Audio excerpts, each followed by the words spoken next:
একটা গল্প মনে পড়ে গেল। এক সময় একজন ফেরেশতা এসে এক লোককে বলল, আমি তোমার উপর খুশি, তুমি যা চাইবে আমি তোমাকে তাই দেব, তবে একটা শর্ত, যা তুমি চাইবে আমি তোমাকে সব দেব, তবে তোমার প্রতিবেশীকে দেব তার দ্বিগুণ। লোকটা বলল, একটা রোলেক্স ঘড়ি আমার চাই। ফেরেশতা তাকে রোলেক্স ঘড়ি দিয়ে দিল।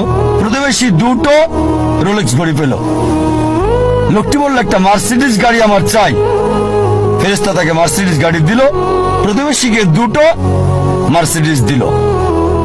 লোকটি বলল, একটা সুন্দর বড় বাংলো চাই। ফেরেশতা তাকে সুন্দর বড় বাংলো দিল। তার প্রতিবেশীকে দেওয়া হলো দুটো সুন্দর বড় বাংলো। লোকটি পরে বলল, দয়া করে আমার শেষ ইচ্ছাটা তুমি পূরণ করে দাও। কি সেটা? আমার একটা চোখ তুমি নষ্ট করে দাও, যাতে কিছু আমি চোখে না দেখতে পাই।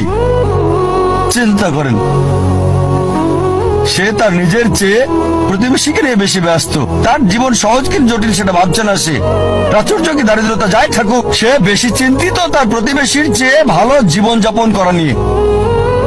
এ কারণেই সে ফেরেশতাকে বলল, আমার একটা চোখ নষ্ট করে দাও, যাতে প্রতিবেশীর দুটো চোখই নষ্ট হয়ে যায়। এভাবে আমরা প্রতিবেশী কেন্দ্রিক।